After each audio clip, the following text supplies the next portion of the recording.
Well, one of the busiest holiday travel days of the year is also turning out to be one of the trickiest in recent memory. Yeah, today drivers had to navigate traffic and a nasty snow squall that came right in the middle of rush hour. Channel 3 Eyewitness News reporter Matthew Campbell is live in the weather tracker with how things are looking out there right now. Matthew.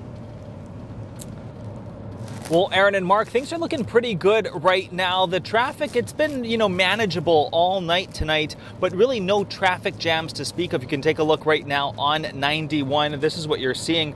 Not a lot to go with traffic, but the temperatures here, they are plunging. By 8 o'clock, according to the weather tracker, the temperatures were below freezing in the Enfield area, and the snow squalls that we saw earlier made these roads slick.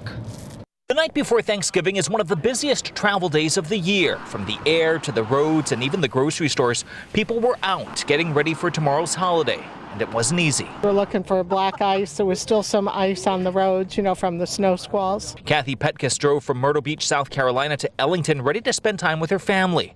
The forecast of what could be the coldest Thanksgiving ever is what she was trying to avoid. We don't come up at Christmas anymore, so we come at Thanksgiving, and then we got this. She was one of the 2.5 million driving more than 50 miles through New England. According to AAA, that's the most congestion we've seen on the roads since 2005. But Kathy timed her journey well. We're driving like in the morning and lunchtime. Tonight, the roads were relatively manageable. The only scare to the Hartford area came at 5 when snow started falling sideways. I cannot deal with the snow at all.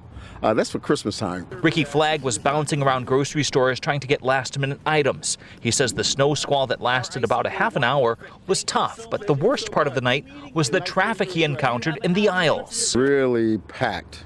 It was packed. And I'm finding out now that if you really want to make sure that you get all of the things that you want, you have to do this at least a week in advance. One of the best ways to travel tonight was by air. At Bradley, the majority of the board was lit up in on-time green. That includes the flight Stephanie Blasey was on. Deployed overseas in the Air Force for the second time, she was greeted by her brothers and sisters and some pumpkin pie. It's definitely nice to be back home. With wind chills tomorrow in the single digits, she might not be prepared for the cold home has in store. So I'm not sure how cold it's going to be. Not excited about that, but we're going to have to take a little time to adjust. We'll adjust.